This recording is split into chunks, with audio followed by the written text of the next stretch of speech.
वहाँ बस एक लाइन लिखा हुआ है सर कि sorry you are not selected in the first merit list, बस दैट्स इट। उसके बाद आप कुछ नहीं कर सकते, आपको लॉग आउट करना है, बाहर आना है, वही है। कोई पारदर्शिता? बहुत से छात्र हैं, मुझे बोलिए मैं 5 लोगों का फ़ोन नंबर दे सकता हूँ, उसमें से 2 या 3 लोग ऐसे हैं जिन्होंने और कहीं का एप्लीकेशन नहीं डाला है, यहीं का डाला है।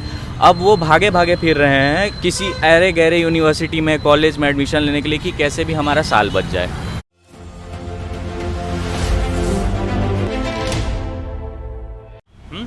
नमस्कार, मैं आशुतोष और इस वक्त मैं पटना यूनिवर्सिटी के बाहर हूं और एक बहुत ही अलग मुद्दा यहां पर उठ गया है। आप जान रहे हैं जिस तरीके से कोरोना काल आया, उसके बाद कॉलेजेस स्कूल जिस प्रकार बंद हुए और उसके बाद जो ओपनिंग हो रही है, उसके बाद नए छात्रों का एडमिशन का मसला चल रहा है। पिछले बैच में भी छात्रों के एडमिशन हुए, ऑनलाइन क्लासेस चल रहे हैं, लेकिन पटना यूनिवर्सिटी माना जाए तो बिहार में इससे बेहतर यूनिवर्सिटी शिक्षा का केंद्र है नहीं।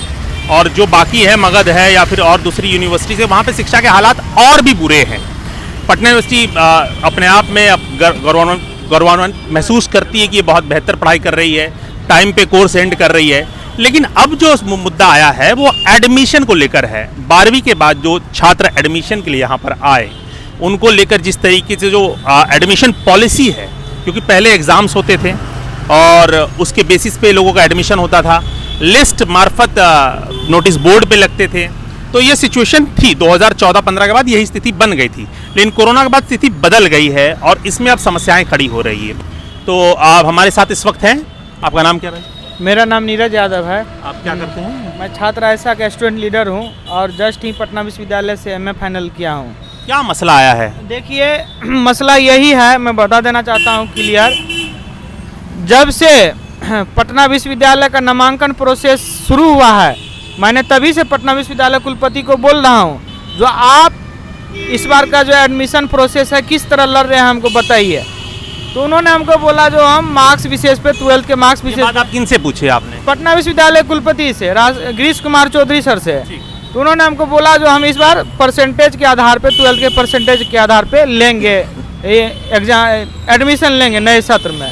तो हमने उनको 2 तरह का प्रस्ताव दिया था, या तो आप पटना विश्वविद्यालय में जो इंट्रेंस के से आते हैं बच्चे, उसका एडमिशन होता है, उस आधार पे लीजिए, नहीं तो बिहार बोर्ड वाले बच्चे के लिए 50%। आपने कहा कि जो जिस तरीके से जो एंट्रेंस लीजिए, उसमें आपको क्या लगता है मार्क्स बेसिस एंट्रेंस अगर वो ले रहे हैं तो उसमें क्या मूल परेशानी है? देखिए, मार्क्स विशेष पे जो ले रहे हैं ना, इसमें मूल परेशानी यही है, जो हम जिस समय सीबीएसई बोर्ड का रिजल्ट आया था, उस समय हम पेपर पत्रिका से पढ़ रहे थे, जो एक ही कॉलेज के बच्चे 20-20 टॉपर है, क्योंकि प्राइवेट संस्थान होते हैं, मनमर्जी नंबर देते हैं। बिहार बोर्ड का तो परीक्षा लेकर के 12th का रिजल्ट दिया गया ना, जिसके एवरेज में बिहार बोर्ड के बच्चे नहीं आ रहे हैं। अगर उसका 95% रिजल्ट है, 98%, तो उसके 2 गुने कर दीजिए आप, उतना रिजल्ट है।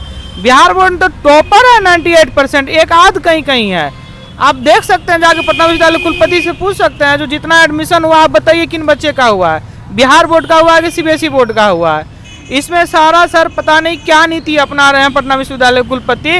बिहार के छात्र जो है ग्रामीण पृष्ठभूमि से आते हैं, जो सामाजिक आर्थिक रूप से पिछड़े हुए वर्ग के होते हैं, जिनको आशा रहता है जो बिहार का इकलौता विश्वविद्यालय पटना विश्वविद्यालय, जहाँ का एकेडमिक सही है, एग्जाम रेगुलर होता है, समय पर रिजल्ट देती है, उनको जो आशा रहता है उनको वंचित किया जा रहा है सीधा।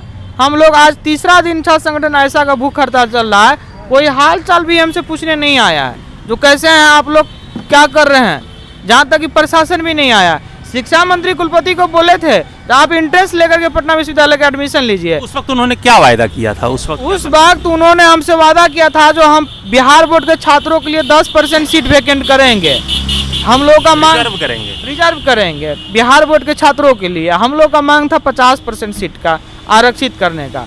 कुछ 4 दिन पहले हम लोग पूछने गए, जब फाइनल कटअप आने के बाद, जो क्या आपने क्या किया, तो बोला मेरे बस की बात नहीं है, ये शिक्षा मंत्री से बात कीजिए। शिक्षा मंत्री भी इनको यही बोले थे, तो हमने तो बोला था जब आप इंट्रेंस लेके एडमिशन लीजिए, तो आपने एडमिशन क्यों नहीं लिया, क्यों आप मार्क्स विशेष एडमिशन ले रहे हैं पटना विश्वविद्यालय में। तो ये सरासर टाल मटोल कर रही है।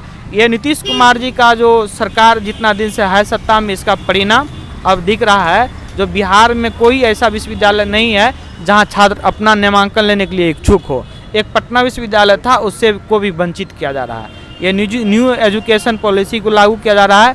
सारे यहाँ पे जितने भी पॉलिसी बनाने वाले बैठे हैं, ये बिहार के छात्रों को बिहार विश्वविद्यालय से ही वंचित करना जा रहे हैं। आपको पता है ना, आरक्षण दिया जाता है एडमिशन में ओबीसी को, एससी को, एसटी को, तो फिर पारदर्शिता क्यों नहीं है?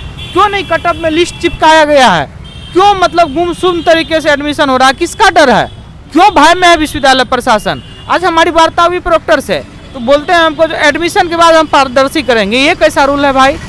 एडमिशन से पहले कट ऑफ निकलना चाहिए ना सब्जेक्ट वाइज। आप देखिए, आज 2015 में हम यूजी मैंने पास किया पटना कॉलेज से, 18-20 मेरा सेशन था, पीजी किया। हर बार एडमिशन में पारदर्शिता बरती जाती थी। इंट्रेंस होता था, कट ऑफ निकलता था, उस कट ऑफ पे एडमिशन होता था।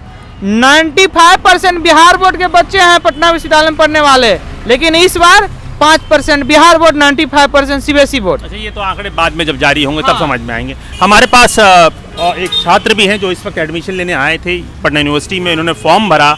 आपका नाम क्या है? मेरा नाम आयुष्मान है। आयुष्मान, आपने फॉर्म जब भरा तो आपको कितने मार्क्स आए हैं? मेरा 75% मार्क्स है। बिहार बोर्ड से हैं कि सीबीएसई से? बिहार बोर्ड। बिहार बोर्ड से। जी। मैंने अप्लाई किया था पटना यूनिवर्सिटी में। मैंने और किसी यूनिवर्सिटी में अप्लाई नहीं किया क्योंकि मैं थोड़ा कॉन्फिडेंट था कि मेरा डिसेंट मार्क्स है, हो जाना चाहिए। तो वहाँ टर्म्स एंड कंडीशंस है कि आपको 20 सब्जेक्ट सेलेक्ट करने हैं।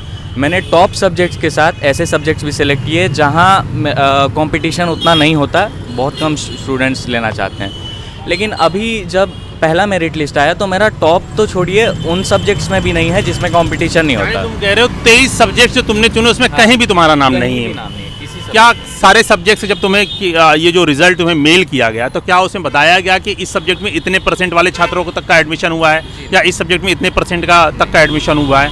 वहाँ बस एक लाइन लिखा हुआ है सर कि sorry you are not selected in the first merit list, बस दैट्स इट। उसके बाद आप कुछ नहीं कर सकते, आपको लॉग आउट करना है, बाहर आना है, वही है। कोई पारदर्शिता एक तरीके से आपको कोई महसूस नहीं है सर, कोई नहीं, बिल्कुल नहीं। तो आपने क्या इसके बाद की कुछ बातचीत करने की कोशिश की इस मसले पर? सर एक कॉलेज एडमिनिस्ट्रेशन तो लगता है कि मतलब पहुंच से दूर है, कोई पड़ी है पहुंच से दूर है। अब पहुंच में जो लोग हैं वो स्टूडेंट लीडर्स हैं। आप आइए, आपको कभी भी इनसे बातचीत हो जाएगी। तो जहां तक हमारी पहुंच है हम पहुंच पा रहे हैं। तुम अकेले हो इस तरीके की, और भी तुम्हारे जैसे बहुत छात्र हैं जो इस तरह का महसूस कर रहे हैं? सर बहुत से छात्र हैं, मुझे बोलिए, मैं 5 लोगों का फ़ोन नंबर दे सकता हूँ। उसमें से 2 या 3 लोग ऐसे हैं जिन्होंने और कहीं का एप्लीकेशन नहीं डाला है, यहीं का डाला है।